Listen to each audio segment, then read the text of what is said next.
Alright guys, welcome back, and today we're going to do a deck profile video on Dragunity. I actually have a lot of deck profiles in the works, but I've been waiting to get the cards. It's been a long time since I've posted one, and even longer since I've actually played competitively, so it's been taking a while. I do think it is a little bit better to do them with the physical cards, even though I will occasionally do some digitally. Something about just being able to place them down, give you an easy to kind of go through visual and brief explanation of some of the cards, just is my preference. Whatever you guys like is obviously going to be different for each person.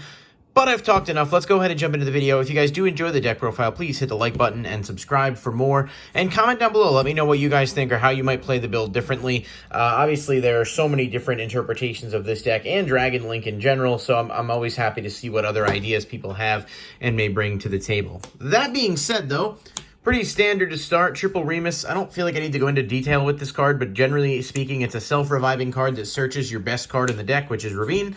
It's a tuner. It allows you to extend your combos even further, and this one card can set you up with a board of like 3 to 4 monsters, so it's just way too good not to play. If you're not playing Pure Dragunity and you're playing the Dragon Link build, you're obviously still going to want to maximize that. And the other 3 of for dragons is Phalanx. It's still a nutty card. It doesn't have any restrictions in terms of how frequently you can do this. And you can equip it with stuff, and you can special it out, and you've got a free tuner to do whatever the hell you want to with. So, Phalanx, really good card. And then 2 of Dragunity Kus, or Kusei, I don't know how the hell you pronounce it. This does the same thing as Phalanx, however, it does have some additional restrictions, can only be used for a Dragunity Synchro, and it can be treated as a level 4, which isn't really a restriction, but it gives you a bit more flexibility in terms of what you're making. So it's just a really good option. I just particularly think having 3 and 2 is good enough. I don't want to draw into this too much, especially when I have the ability to recur it, and Called by the Grave is only at 1. 2 Dragunity Ducks. You do have to play some Winged Beasts in this deck in order to be able to make the most of your Dragunity combos. This is just the best option when it's normal summon. You can equip it with the Dragunity from Grave. Obviously, I mean, most people know what Ducks does. But Ducks plus Kus makes Barcha, which is an insane card and is way too overpriced for my taste right now. So 2 of those. Dragunity Senatus. This is another 2 of. When this card is on the field, this is more recent. I think Cybernetic Horizon is what this is from. You can discard a Dragunity monster or card from your hand, equip a Dragon Tuner from your deck to this card, and then it locks you into dragons for the rest of the turn. But basically, you discard a card, and then you equip it with either Kus or Phalanx from the deck. It's the same type of combo. Generally speaking, you really only want to see one of these, either Ducks or this, in your opening hand. However, this does not require a normal summon necessarily, so if you can cheat this out somehow, you do have the option of still, you know, playing through a negate like an Imperm. And lastly, 2 Legatus. Basically, I mean, this may be fine at 1 in Dragon Link. I think it's important to play it at 2 here just because you can kind of repeat the combo depending on how long the turns go. If Ravine is out or you have a Dragunity monster, you just special it from your hand. It does have the effect to send a Dragunity card from your spell and trap zone to the graveyard to pop a spell or trap on the field. Not a bad play, but generally you're just using this for the extension. You get this off Remus, special it with Ravine, revive Remus, and you go into Gay Dirg and start your combo. That is a really good card. Few one-ofs, obviously. Tempest, I mean, if I could play 3 of this, I would. It searches anything in your deck, as well as just being a generally solid extender.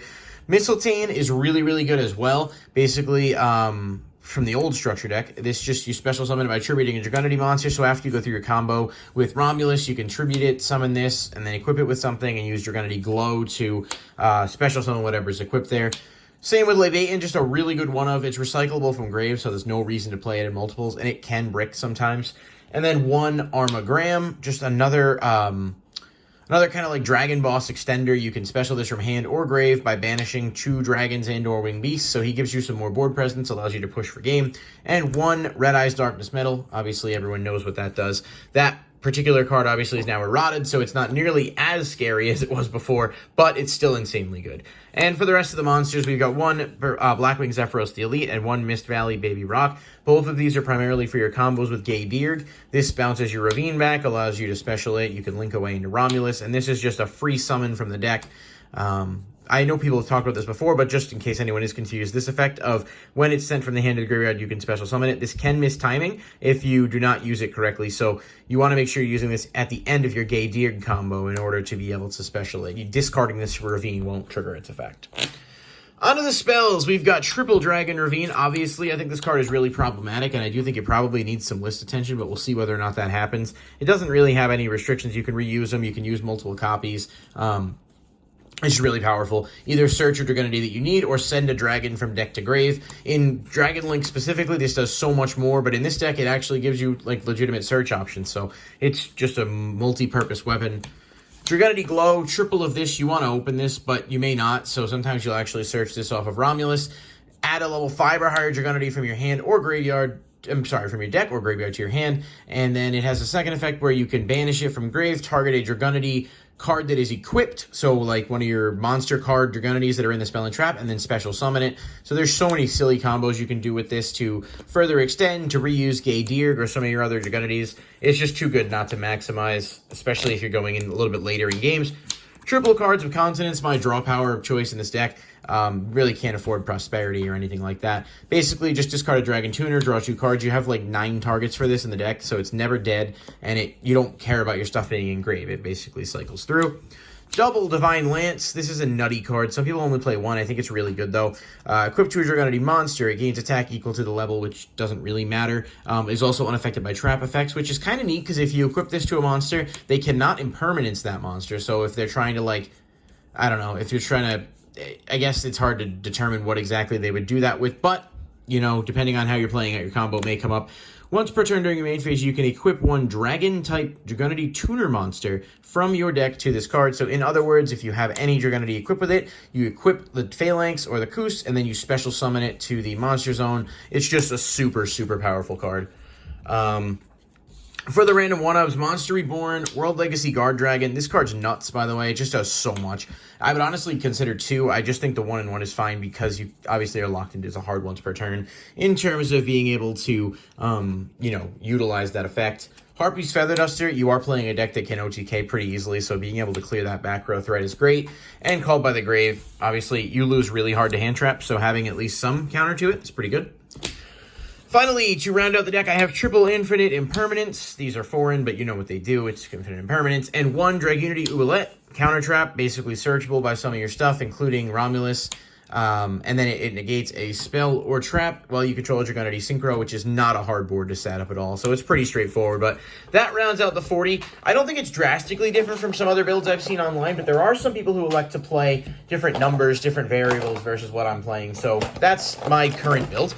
And for the extra deck, 15 cards, 2 of them are proxies. Don't shoot me. I don't really feel like paying for Barcha right now because I can borrow it at events when they come up from a friend. So, 1 Atum. I really like this. You can basically make this with Mistletoe and Gaydirg, and then you can special summon Red Eyes Darkness Metal from the deck. It's a super easy combo to pull off, and it's just a decent extender.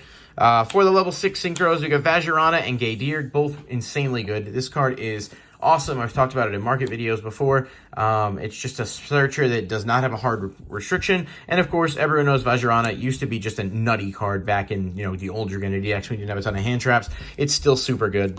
For the 8s, Barcha, of course, I'll put a graphic up on the screen at this point in the video. Like I said, this card's like 75 to 80 bucks right now. It's really good, but it's not worth spending that kind of money on, especially when Konami tends to see stuff like that and will reprint it. I don't want to spend that kind of money. Not until I can go and actually play in person again. For the 10s, we've got the new one, Abdredhair from Ghost from the Past, and my other proxy is Dragunity Ascalon. I will put an image up here for that as well. The reason I don't actually have a physical copy of this card is because I bought it 3 weeks ago and it still hasn't come in, and I decided, fuck it, I'm going to make the video, and I'll crop a picture in. So that's what this is, Dragunity Ascalon, level 10. This does not have a once per turn restriction, so you can just banish the field and clear it out. And of course, this is an Omni negate as well as, well, not Omni, but monster effect negate, as well as Harpy's Feather Duster if the opponent pops it. So both really good options. And then for the 8s, Crystal Wing and Borreload Savage Dragon, both just nutty cards. They're both dragons, and you go Romulus into this, you can end on that and something else, or Crystal Wing, depending on the circumstances. For the Lynx, the Guard Dragons, these cards are nuts. LP should be hit. I don't need to say anything else about it. Romulus, one of the best cards in the game, in my opinion. It's just so good and it's so multi-purposeful. You should probably play that in anything you can play it in. Hieratic Seal of Heavenly Spirits, it does give you another interrupt on your opponent's turn if you don't exactly have the best boards, and plus sometimes it's just a general link ladder. Boral Sword, because why not? I mean, generally if you're going second, you can make this and something else to push for major damage.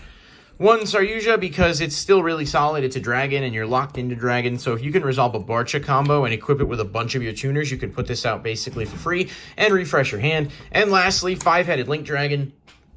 is one of my favorite cards. This card is nuts. I don't know if you guys are familiar with it, but must be link summon. If it's link summon using all the attributes except light, you can destroy all cards your opponent controls. That's kind of never going to happen. Cannot be destroyed by battle with a dark, earth, water, fire, or wind monster, and it is unaffected by other card effects. So in other words, not much can hit this.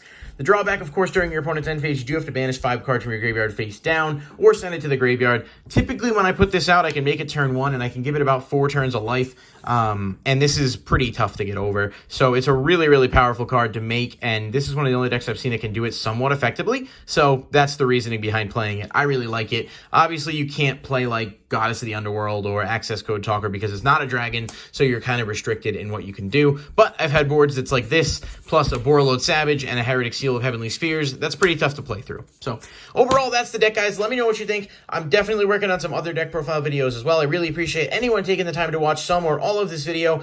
I'll see you guys in the next video.